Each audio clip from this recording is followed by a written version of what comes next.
বিদ্যা জঙ্গলে তারা ইন করে 3 দিন।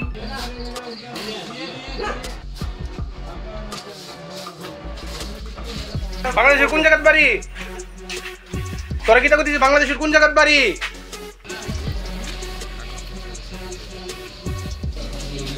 নাম তো বিশ্ব দেখে তো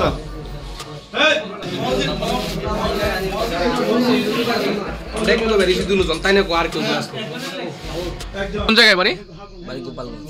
বাংলাদেশে কিভাবে আইছো ভারতে? বাংলাদেশে আবার কলকাতা আমার আছে, কি আছে?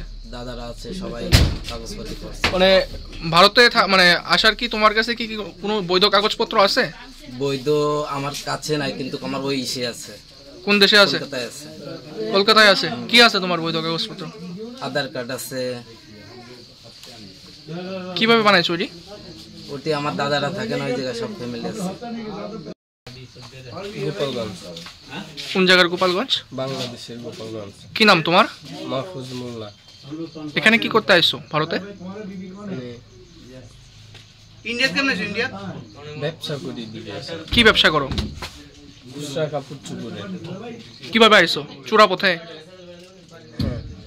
প্রথম আসছি আমি অতটা জানি না, মানে কোন দিকে আইছো?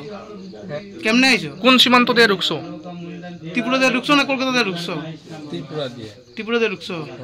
আমরা আজকে কয়েকদিন ধরে আমরা আমাদের কাছে খবর ছিল যে এখানে তেলেমুড়াতে কম্বল, তারপরে ওই যে বিছনা চাদর এসব বিক্রি করে ঘুরে ঘুরে। এরা অনেকে ম্যাক্সিমাম বাংলাদেশি লোক, কিছু উত্তরপ্রদেশ বিহারের লোক আছে, কিন্তু অনেকে এরার সঙ্গে বাংলাদেশি লোকও আছে। তো আমরা আজকে তারা অভিযান চালাইছি। দুইটা বাড়ি থেকে আমরা যে বাড়িতে ভাড়া থাকে, তারা অনেক লোক একসঙ্গে ভাড়া থাকে। তো আমরা আজকে সবাই আনছি, 12 জনের মতো লোক আনছি, 12 জন আনছি। তো আমাদের তাদের অনেকের আসাম, ম্যাক্সিমাম আসামের কাগজপত্র সুবিধা আছে। দেখি বেরিয়ে দেখুন যে তারা ইন্ডিয়ান নাগরিক না বাংলাদেশের নাগরিক।